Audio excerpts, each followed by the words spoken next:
Hello, today we're going to talk unpicking. I know it's the worst job in the world, but it has to be done. It's a part of sewing, it's an essential.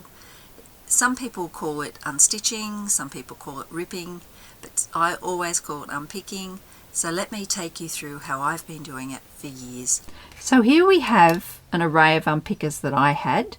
Now these ones here are just your standard stock. You can get them anywhere at all. What happens is the cover comes off, place it onto the back, and it gives you a handle. So you have a little bit more grip to hold while you're doing your unpicking. Okay, this one here is the same. It's got the same blade and everything at the top, but the grip is thicker. So it's a rubber handle on this one, but it just feels better to hold. So I prefer to use the thicker ones. Okay, now between the two here, I have a comparison to show you of what's available. As you can see, these are exactly the same handle-wise, but when you look at the blade, the difference in size is huge. Okay, so I prefer the finer ones. I just like to have that fine point here. This one's quite thick, but if you were doing heavy, unpicking heavy denim or something like that, this one would be really great. Okay, so I'm going to work with the smaller one today to show you how to unpick, or how I unpick. Okay, so first of all, I'll explain the unpicker itself. First, we have the point here, which is a little sharp point, which is what you slide underneath your stitch, and then the stitch slides down to the blade, that which is in the center there, and then you have a little red dot on the other side, which is used for a different purpose, which I'll show you that as well. Okay, so taking my piece of fabric here, I have a seam sewn on here. Now, when I'm unpicking, it doesn't matter where in the seam you start, I just slide the blade underneath the stitch and keep pushing till it cuts the stitch.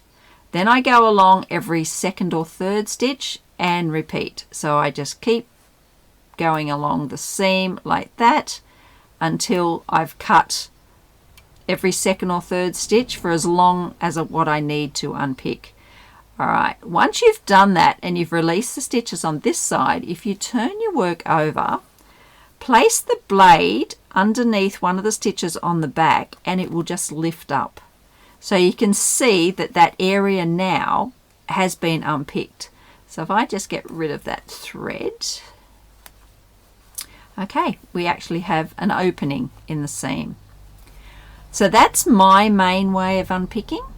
Another way is when you're at the beginning of a seam and you reverse to hold it secure, sometimes it's a bit hard to get your blade underneath that stitch. So what you can do is just pull them apart on the end like that, and where you can see the stitch, and then you just pierce it, and you just keep pulling that out until you get the seam out that way.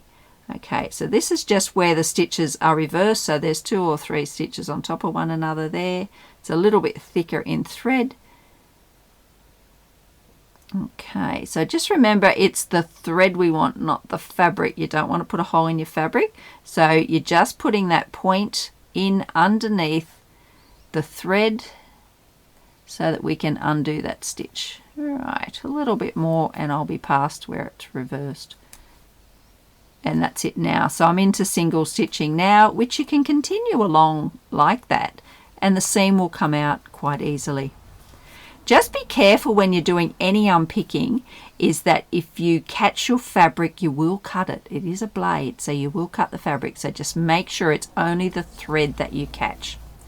Now, the next way that you can unpick, and this is what involves this little red dot. The little red stopper dot on the end there is actually to stop you putting a hole in your work. So some people like to open their seam up a little. If you slot the unpicker in there so the blade is on the stitch, the little red dot is inside the garment or piece of work you're doing, and the pointy part is sticking up. If you hold your work, you can slide along. See how I'm sliding that along?